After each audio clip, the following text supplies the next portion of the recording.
Okay, so I'm going to be comparing now the TPOB plays with the brand new. Both of these are brand new out of the box, so it'll be a little more even comparison.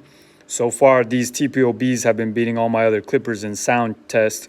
So now I'm going to put it up against these brand new out of a box gold Babyliss Boosts. So this one first.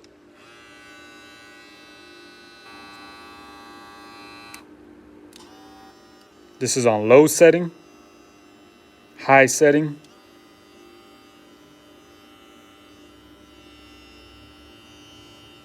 I'm going to do them together. From my perspective, they actually sound the same. If this one's on the high setting, now I'm going to drop it down.